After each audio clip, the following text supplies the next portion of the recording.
Hey, welcome aboard.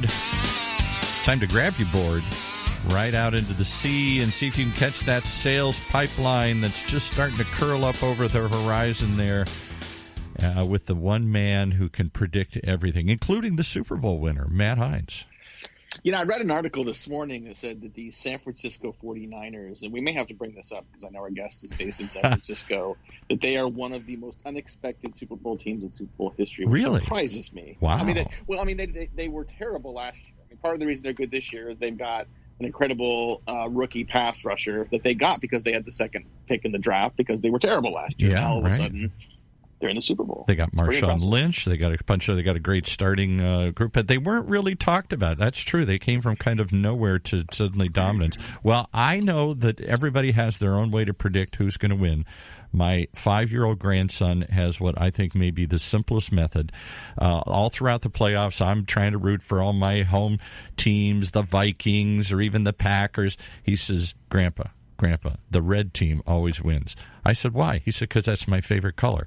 So in both leagues, the red team won. The guys with the red jerseys won. I don't know who he's going to pick in the Super Bowl, but it works so far. Well, it sounds like he's got a favorite going in, which honestly, I think either team has a legitimate case for winning this game. It's going to be a lot of fun to watch. But for today, we're going to talk a little about sales pipelines. Once we get to the Super Bowl, we're going to be past the end of January. We're all going to be already going to be 1/12 of the way through 2020, which is nutty to think about. But thank you, everyone, for joining us here on Sales Pipeline Radio. If you're joining us live on the Funnel Media Radio Network, thank you for joining us in the midst of your work day. Appreciate that. And if you are joining us on the podcast, thanks so much for joining us. Our listenership continues to go up, and very humbled to have so many of you on the podcast with us. We are recording this live today, Paul, actually in San Francisco, which now that I think about it is a little ridiculous because our guest may very well be sitting in an office like 3 blocks from me. I'm here for an event with Oracle at the Park 55 Hotel. And very excited to have today our guest is Nani Shaffer. She is the Senior Director of Demand Generation and Marketing Operations for Demandbase. Nani, thanks so much for joining us. I'm very excited to be here. Thanks for having me. Now, are you legitimately, are you in the Demandbase office, which means you're legit 3 blocks away from where I am right now? Oh, I am 3 blocks away. I was just checking to see whether I could see the building that you're in, and I think I actually can see a corner of it. So, hello, I'm over here. Hi. I should have planned this a little better. What's funny is every once in a while we will do a show where we'll get 2 people in the same room, and then we don't have the equipment because I'm literally just with iPods right now, sitting in an abandoned conference room in the hotel. But whatever works. Yeah, we're very high tech here. Yeah. We piece it together, and the show must go on. Well, I appreciate you joining today, and we're looking forward to talking about a number of things. I think, when I think of Demandbase, I think Demandbase is synonymous with account-based marketing. You guys have done a ton over the years to really develop sort of the definition of account-based marketing, to really sort of set some benchmarks and really sort of drive a lot of great thought leadership around it. I feel like the concept of ABM has been around now for at least 3-4 plus years. And you've been involved in this category now for a long time as well. How have you seen ABM evolve? What is ABM here at the beginning of 2020? Yeah, I think that's a great question. And frankly, if I'm being honest with myself, I think ABM in some way, shape, or form has really been around for decades. And in a lot of ways, I think it has a lot to do with how B2B marketers are figuring out how to capitalize and understand the types of lessons that we've all learned through B2C marketing and translate those into a B2B world. And that's what's kind of driving the evolution of ABM into how we see it today. And so I'd say what's happened or what's changed over the last few years compared to, say, the last couple of decades is whereas, and maybe I should back up a second and talk about what I think of sort of what ABM is in general. But so account-based marketing is really all about being focused on a distinct set of accounts that you expect to perform better for your business than another group of accounts, right? So being really focused on accounts that can and should, putting out buying signals that they're ready to buy from you.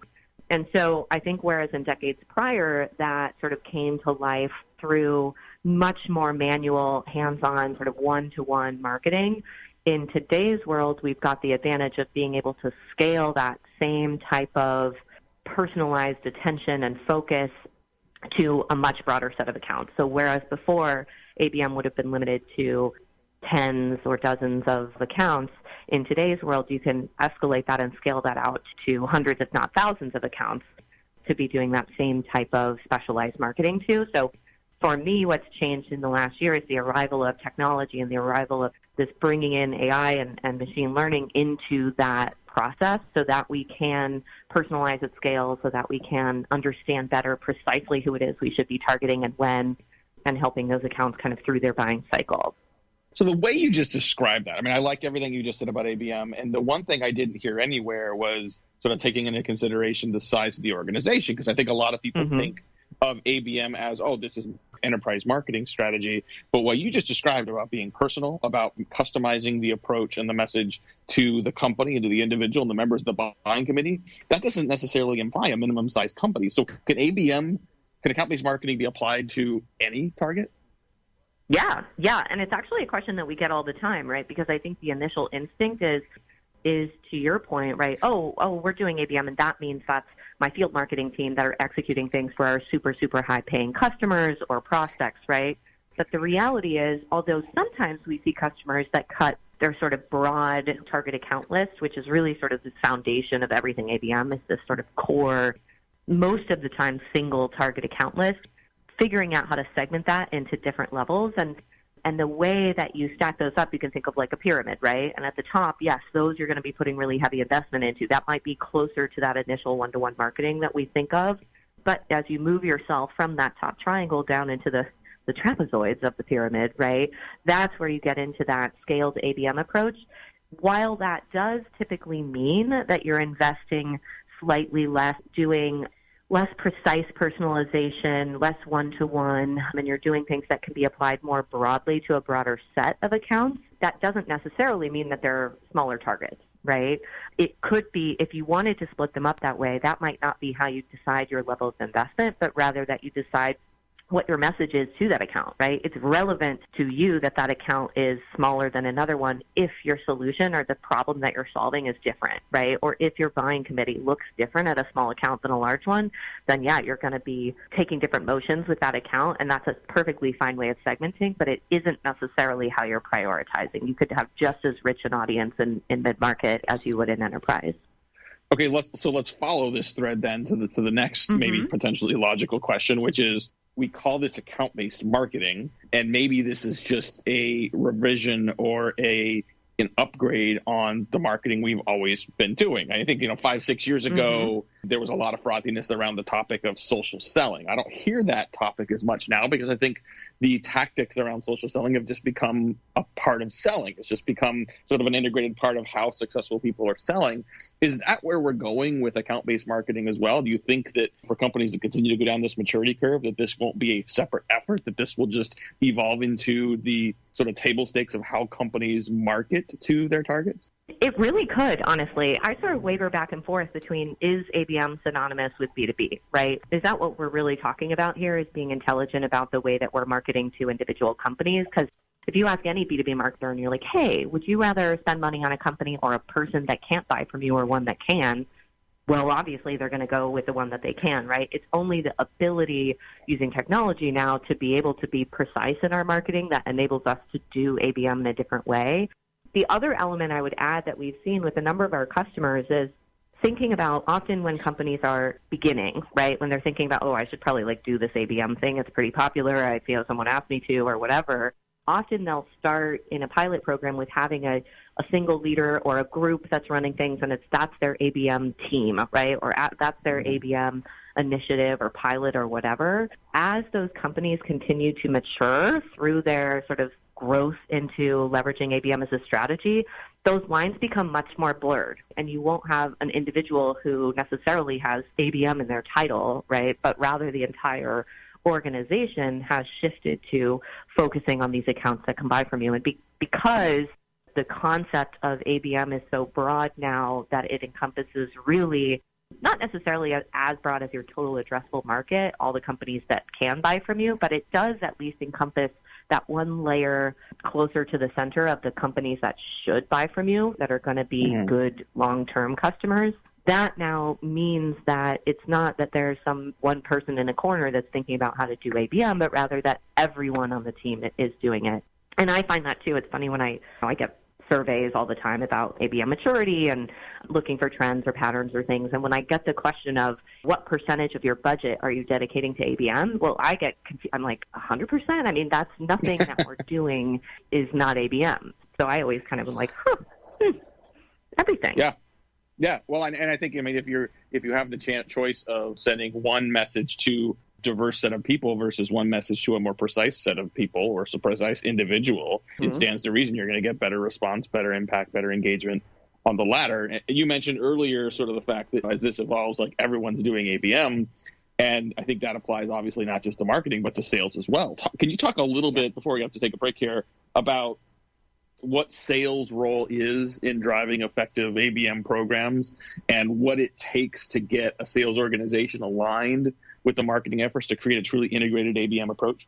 No, that's a great question. And, in reality, sales is the key, outside of maybe getting executive buy-in. I think sales has to be invested in an ABM strategy. The good news for marketers out there who might be thinking right now, well, that's bummer, that's a non-starter, is that in reality, when you think about account-based marketing and the organizational shifts and the sort of changes in my favorite topic, right, around how we measure ourselves or think about performance, those shifts largely happen on the marketing side of the house. So it's marketers understanding now how to view the world through a sales lens, right, to understand that rather than thinking about pure leads or interactions on the site or clicks or downloads, that we're now shifting and thinking more holistically about the health of an account, engagement within that account, the buyers that might be important to include in a buying cycle, and we're tying ourselves to revenue and to pipeline in the same way that sales obviously has forever. And so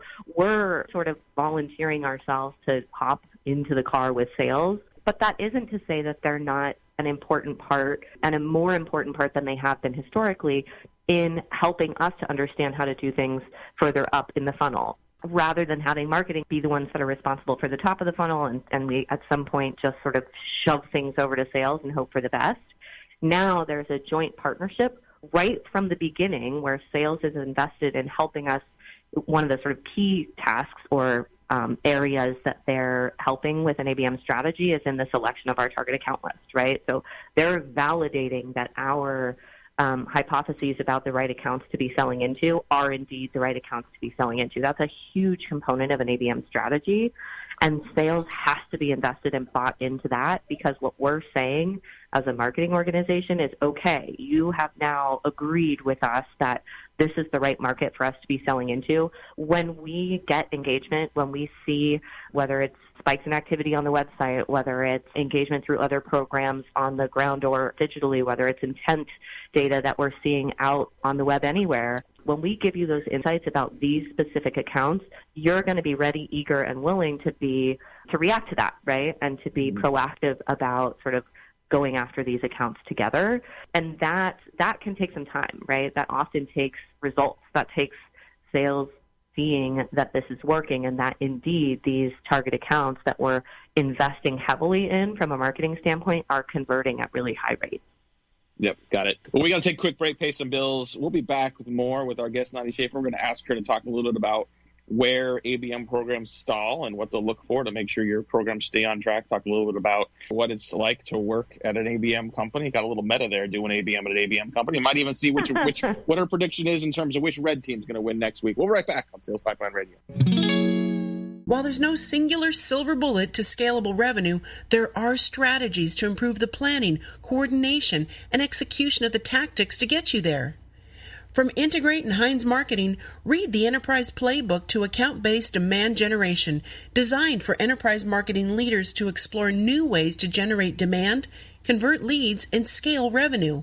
Visit HeinzMarketing.com's resource section. That's HEINZ marketing.com and the resource tab for your free copy today. Okay, we're back with Matt and his guest, and I'm amazed she didn't come right out and say that San Francisco 49ers are going to win. I don't know if there's confidence in the city up there. Well, not everyone in San Francisco is from San Francisco, right? I mean, you may have family that sways you another way. Like I grew up down here, and my dad, even though I grew up in the era of Montana and Rice and Roger Craig and Ronnie Lott and the amazing, like, late 80s, 90s teams. My dad raised me a Bears fan as a Midwest guy. So, like, I didn't have a lot of choice in that matter when I was an 8-year-old. Are you from here, and or do you have a horse in this race come Super Bowl Sunday? I am from here. I am a huge 49ers fan. Now, I only got onto that bandwagon. I came into football in the NFL as a true fan really in the Harbaugh-Kaepernick era. So I'm not that storied in my NFL fandom. But, yes, it's been I have to say, this is one of the most interesting things about being a fan is that I can't decide whether it's better or worse to be rooting for a good team. And in a lot of ways, I think it might be worse to be rooting for a really good team where every weekend you get so anxious all the time. Whereas, say, last year, 2 seasons ago, it would be adorable if they got like a first down, right? And now expecting them to win is hard. So same thing with the Warriors, too. We're spoiled here where it's like every time they don't make a 3 until this year, it was like a complete disaster and yell at the TV. And it's like, no, people miss shots every once in a while. So as a formerly long-suffering Cubs fan, I can certainly attest to that. I mean, there were years and years where you wanted the Cubs to win, but you just knew that they weren't. And then, about 4 years ago, they win a World Series, and now everyone's really upset that they're potentially not competitive. It is a lot harder, I think, to be in that kind of a boat. It's so easy about sitting back and enjoying a good game of football without having any huge expectations. But they've been amazing this year. It's so fun to watch. So I'm it is excited. Fun to watch. It kind of takes your mind off the Warriors, which I wasn't going to bring up, but not as awesome. Yeah, kind of here.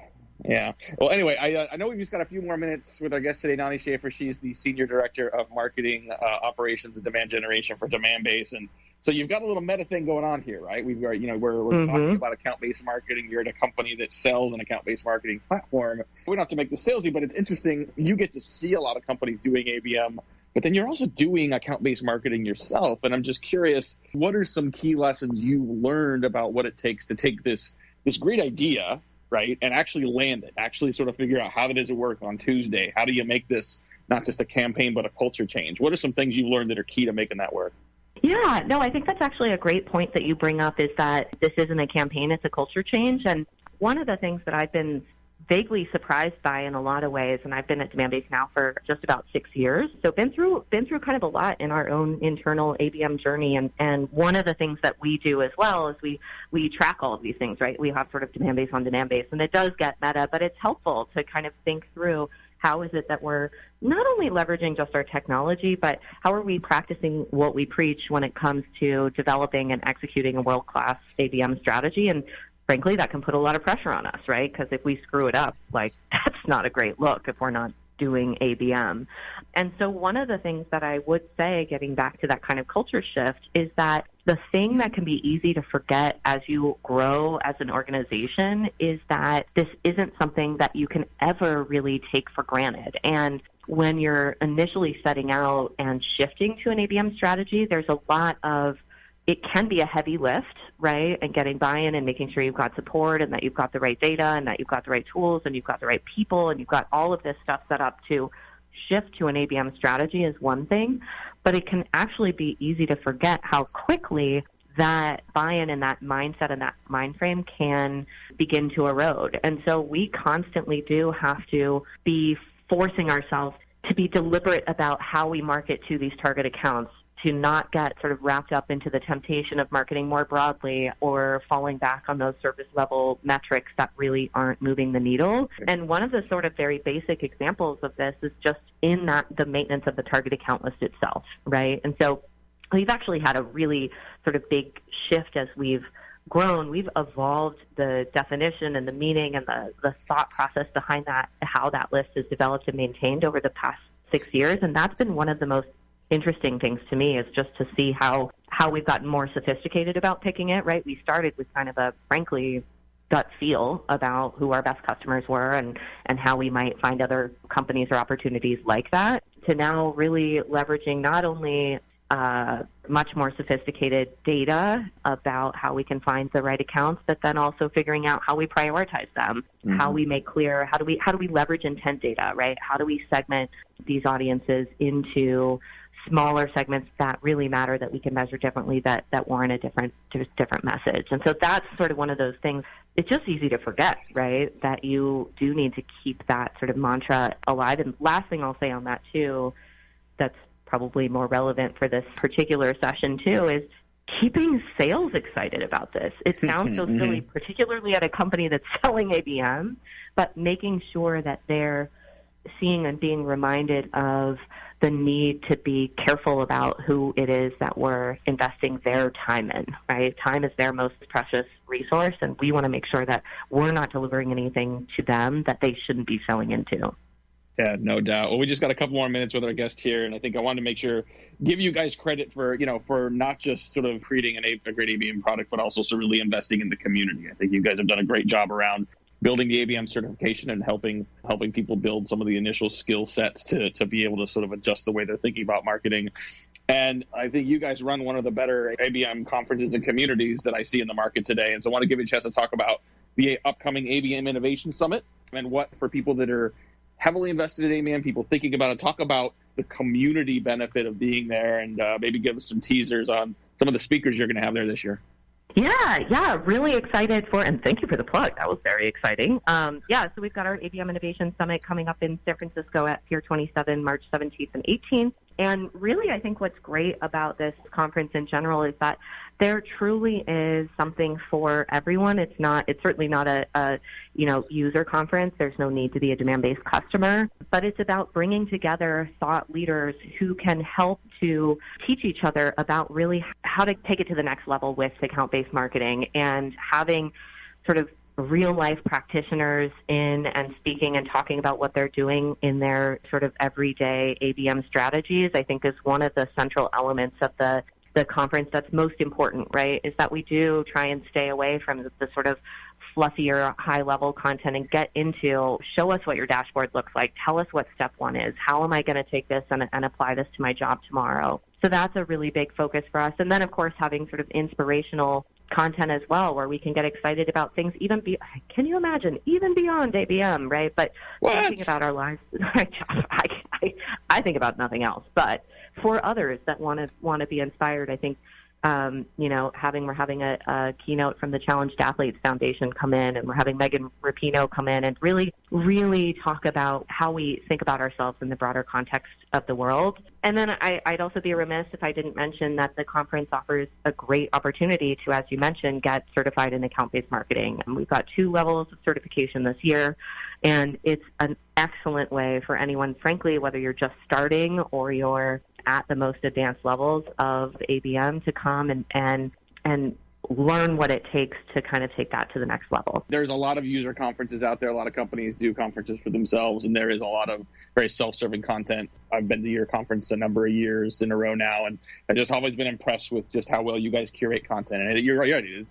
for people attending. If you're looking for like actual tactical best practices, but also some great community, great inspirational speakers, you guys do a great job of that. Go to demandbase.com, check that out. Coming up here this spring in San Francisco. We are unfortunately out of time. I'm getting the big wave from Paul over here. So we're gonna have to wrap it up. Thank you so much to our guest Nani Shaffer from Demandbase for sharing some new best practices and trends around account-based marketing in 2020. We got some great guests coming up here in the next few weeks as we head into February and continue to make our way into Q1 in 2020. But for today, on behalf of my great producer, Paul, this is Matt Hines. Thanks for joining us on another episode of Sales Pipeline Radio.